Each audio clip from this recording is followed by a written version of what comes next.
তো আমি এমন একটি জায়গায় এখন দাঁড়িয়ে আছি। এই জায়গাটি বিখ্যাত একটি জায়গা, কুষ্টিয়া জেলা শহরের বেড়ামারা উপজেলার মধ্যে পড়েছে। এই জায়গাটি নিয়ে ভিডিও বানানোর বিশেষ কারণ হচ্ছে এই জায়গাটির মধ্যে আমাদের যে বাংলাদেশের মেগা স্টার সুপারস্টার চিত্রনায়ক শাকিব খান আছে, তার একটি সিনেমা শুটিং হয়েছে এই জায়গাটিতে। আমি যে জায়গাটি দাঁড়িয়ে আছি এই জায়গাটিতেই।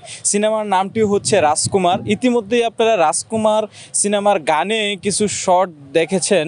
এটা হচ্ছে সেই রেলের ব্রিজ, এদিক দিয়ে সে উপরে সেটা হেঁটে যাচ্ছিল, কিছু শর্ট নেওয়া হয়েছে, সে সিঙ্গেল শর্ট ছিল। হার্ডিং ব্রিজে ওই গানের শুটিং করা হয়েছে। এবং আরেকটা সিন আপনারা দেখেছেন, সে আমেরিকা যাওয়ার জন্য যখন দালালের কাছে আসে, ওই দালালের দোকানটা থাকে, ওই দোকানটা এইখানেই ছিল। এই যে ওদিকে যে মোটরসাইকেলগুলো রাখা আছে, এই জায়গাটায় ওই দোকানটা বানানো হয়েছিল। আপনারা এখন যে জায়গাটা দেখতে পাচ্ছেন, এই জায়গাটার মাধ্যমে ওই দালালের, ওই আমেরিকান ওই দালালের দোকানটা বানানো হয়েছিল। এইখানেই শাকিব খান আসে এবং ওর সাথে কনভারসেশন করে কিভাবে আমেরিকায় যাওয়া যায়। অবৈধ উপায়ে সে আমেরিকা যেতে চায় এক সময়। ওই দালাল তাকে একটা উপায় বলে যে ওই আমেরিকাতে একটা মেয়েকে বিয়ে করতে হবে। তারপরে এই ডিটেলস অনেক কাহিনী আছে যে আমরা ওদিকে না যাই। তবে এই জায়গাটাতেই ওই সিনেমার শুটিং হয়েছে। আপনারা ইতিমধ্যে সিনেমার ট্রেলার এবং সিনেমার গানের দৃশ্য এবং সিনেমার কিছু ক্লিপে আপনারা দেখে ফেলেছেন।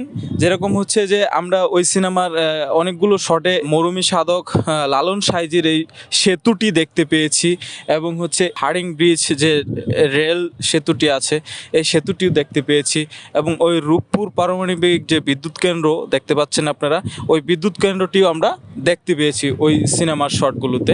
আর এইখানে যে দালালের যে ওই দোকানটা বানানো হয়েছিল, ওই দোকানটা টেম্পোরারি বানানো হয়েছিল, সেট বানানো হয়েছিল। এখন ওই দোকানটা এখন নাই, ভেঙে ফেলা হয়েছে।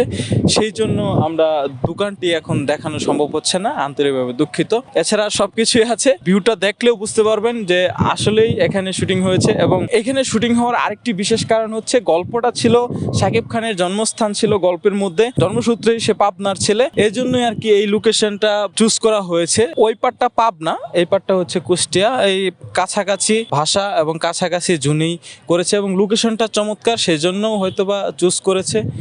আপনারা যদি দেখেন তাহলে অবশ্যই ভালো লাগবে। আমার পূর্বের ভিডিওতে অনেকেই দেখেছেন, আমি ওই লঞ্চে দাঁড়িয়ে আমি একটি ভিডিও করেছিলাম যে এক জায়গায় দাঁড়িয়ে 3টি স্থাপনা দেখা যায়, বাংলাদেশের একমাত্র স্থান এটাই। হ্যাঁ, আমি আবারও বলছি যে বাংলাদেশের একমাত্র স্থান এটাই, কুষ্টিয়ার বেড়ামারা উপজেলা, যেখানে দাঁড়িয়ে আপনি বিশাল আইকনিক স্থাপনা এই জায়গায় দাঁড়িয়ে আপনারা দেখতে পাবেন। মরুমি সাধক লালন সাইজির নামে যে সেতুটি করা হয়েছে, এই সেতুটি বাংলাদেশের 3য় দীর্ঘতম সেতু। প্রথম হচ্ছে পদ্মা, তারপর হচ্ছে যমুনা, তারপর হচ্ছে এই লালন সাইজির এই সেতুটি। এবং ওই রূপপুর পারমাণবিক বিদ্যুৎ কেন্দ্র আমরা সবাই জানি বাংলাদেশের একমাত্র এখনো পর্যন্ত। আর হার্ডিং ব্রিজ, এটা 100 বছরের উপরে ঐতিহ্য আছে।